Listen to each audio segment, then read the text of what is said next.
Hi guys, this is Breaker, and I am back with another replay that I took from the casted section of StarCraft 2 casted subsection. This is actually pretty interesting because it looks as though we're going to have to actually wind this back just a teeny bit. I'm not sure to what version, but it looks like it's going to be in Heart of the Swarm to go ahead and cast this game between. If I remember correctly, coL is coL.EroSennin in the lower right-hand corner. And in the upper left-hand corner, spawning as our blue Protoss, I give you all a barcode.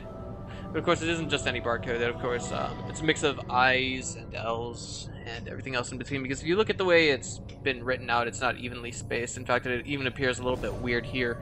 And there's a way you can distinguish them and just call them whatever you'd like. But for our purposes, I'm just going to go ahead and call our blue Protoss here barcode, and in the lower right-hand corner, EroSennin. Unfortunately, at the loading screen, we were not able to view whether or not this player was GM, but I do not doubt the legitimacy of the claim that Sennin makes when he says that his opponent was top 20 GM on the ladder. Anywho, the map is going to be Star Station, and in PvP, we typically see one of two scenarios. The first scenario, the former being basically, what is it? Basically a really short game where we see one player try to out-micro the other. And scenario 2 is basically a very long macro game. It typically makes it to about 2.5, 3 base. By 2.5, I typically mean when the third base is in construction, but there's always that nice little timing you can hit in mirror matchups, typically one way or another, where you can just rush out your opponent on 2 base while faking your third sometimes. It's like playing a little bit in the way of mind games. I do that all the time in ZVZ, but of course I'm nowhere near as good with Protoss or Terran as I am with Zerg. Of course, less than 10 ladder wins. Enough about me, this is actually about our players. I really want to know who our GM in the upper left-hand corner is, but I can't tell for the life of me. So, double gas opener coming from EroSennin. Meanwhile, it's only a single gas opener with only 2 probes on it coming from our barcode, and he's gonna just now throw down his second assimilator. Rather standard, but to me, something about this is going to scream Robo Expo from our blue Protoss, because he took that gas just a teeny bit later, but perhaps he has some kind of immaculate timing that Scott planned out in his head, worked out in his head. And of course, the one most, I think, unforgiving mirror matchup of them all would have to be Protoss versus Protoss, because of course, there's so many. Sure, you could throw a probe at your opponent, but there's only so much information you can get from that. And you don't freely have the ability to just, throw overlords at your opponent like you do in CVZ and have vision all over the map. And if you check both players right now, they're actually going at this almost, well, one of them was going, well, actually, we actually have EroSennin almost going blind at it, but of course his probe just arrived there and saw how much gas was on both of the assimilators. And I think he was able to determine swiftly that one was taking a significant period of time after the other. And maybe we just have our blue Protoss play crafting, but in reaction to this, there's a second gateway going down. Of course, he has to be able to keep up with his opponent's production if he really wants this to work out. And it looks like both players are going to be sporting stalkers. Nothing wrong with that. Of course, the big difference here is going to be that we see a third gateway going down, and that's going to allow our blue barcode Protoss to go ahead and just out-macro his opponent while he searches to make sure that there's no proxies going down, maybe even throwing down a proxy pylon for Warpins himself, both players having already one scouting stalker out on the map. And wait a minute, what is our barcode doing? Okay, well, I don't know, but it's possible that we'll see Saronin run across that probe. I'm confident. Yeah. Oh my god, he stops just a second short of that. Oh, wait, he did. He got vision of it. He saw the probe, but now it's 1 stalker versus 3, of course, because we have our blue toss, our red toss here with the reinforcement re-advantage, but now we've got like basically an orange one, and now we have our red toss forced to go on the defensive, but alternatively he's got his own pylon back at home, but he can't really use that until we see a huge discrepancy in this fight, like right now. The probe got shut down as it was going into the natural, and with that we actually see maybe another reinforcing probe being pulled, but no, the time warp is so beautiful, and with that we see EroSennin getting a huge advantage with this. Now the blue stalkers are being chased back home, and this is their one chance to go ahead and make a stand and deal with these 4 stalkers. But meanwhile, we've got a warp in the upper right coming from EroSennin, and I think oh man, even though that mothership core fell, EroSennin, I feel, has an advantage. He just has to micro this correctly. It's just that the fight at home is going to be more difficult than the fight that's going down over here, because he'll have less stalkers, and maybe we'll see our blue Protoss be able to tell this. But the biggest problem is he doesn't have a mothership core with his army, and just, oh man, he kind of made every single wrong decision he could have, basically. I mean, is that observer even going to see those 3 stalkers? No. But, and even then, we see him losing the engagement over here. Oh man. And now EroSennin's breaking into his opponent's natural, getting the probes on gas, and that's what's really going to hinder stalker production, because of course to make them you need gas. Chrono Warp, excuse me, Jesus. Okay, Chrono Boost now going down on the next side there, and we see a blue Protoss desperately trying to break his way into his opponent's main, but it's not quite working out because EroSennin's got excellent multitasking, and he's also got the high ground advantage here, so that's not really going to work out too far in favor of our blue Protoss, who is now trapped in his opponent's main, and that probably was not a good idea. He is now basically in a definitively losing position in this engagement, as these Zealots are going to get a huge surround. And look, there it is. Everything fell. And now we see him eating a huge deficit that I don't know if it's even possible for him to come back from. 8 probes is a lot to lose. Right now it's 17 to 25. And now we see, I think, EroSennin, you know, definitively with a about 20%, 30% income lead. But beyond that, he's also got a tech lead, as he is going to make a Stargate. What he's probably going to do with this is perhaps crank out an Oracle and use the Stalkers to put on some forward aggression, while he uses the Oracle to go around and backdoor his opponent, eating the probes alive. But overall, I mean, even that much I don't think is going to matter, because if we just check the army supply right now, it's 19 to 32. And I mean, mirror matchups, they're all about the numbers, really. Superior tank count, superior Viking count, superior Marine count. I want to say, you know, I mean, the same kind of rule almost applies to PvP, but no, boy, this is kind of a bit of a blunder coming from Sennin. Yes, he did lose a few probes, but it's only been 3 to this point.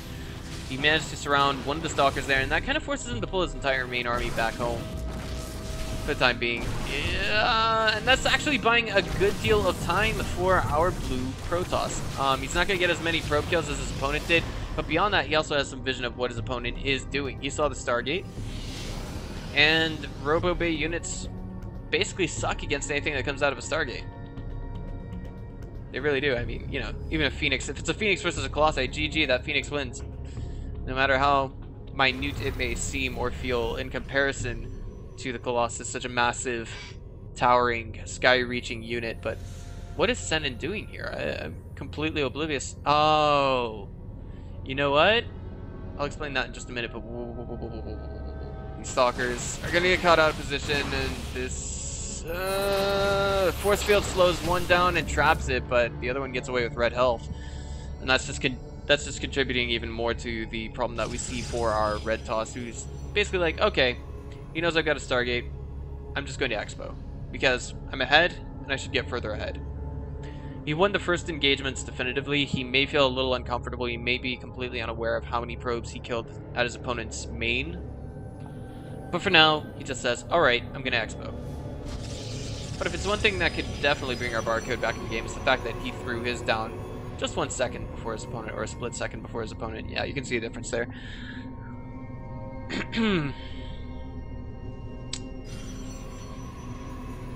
Now, I can't say this enough. Robo Bay or Robo facility units absolutely suck against anything that comes out of a Stargate. And right now we do have an Oracle on the way, so maybe, just maybe, we could see with proper unit management our blue Protoss hold against this. And I think it would actually maybe be worth Sennin's time to just go ahead and throw the Oracle away if he's willing to sacrifice it to kill 2 or 3 probes. 3 probes being the minimum, of course, I think. While it won't pay for the Oracle, it will of course make a difference in the worker count presently. And that's basically what this is all about. I mean, he's not going to need anything out of the warp gate in the near future. I'm talking about the next maybe 60 seconds to 2 minutes. That'll actually kill Stalkers on the ground or Robo units as well that are also on the ground. So I think this would actually be, you know, a worthy sacrifice if he were to use it. But we got 2 Stalkers, and judging by the angle he could get in there at, I don't know.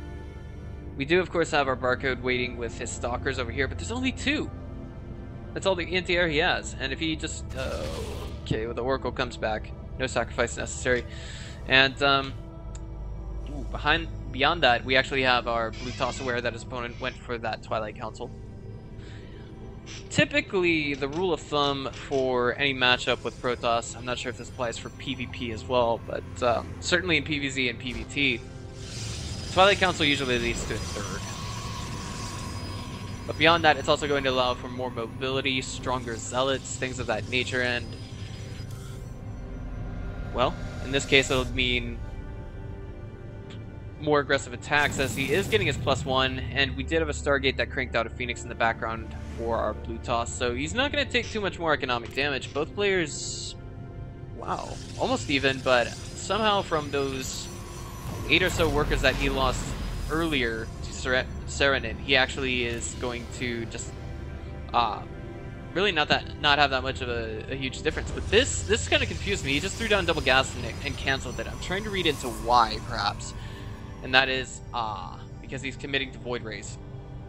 He's not getting any Twilight Council tech, and that's going to make a huge difference.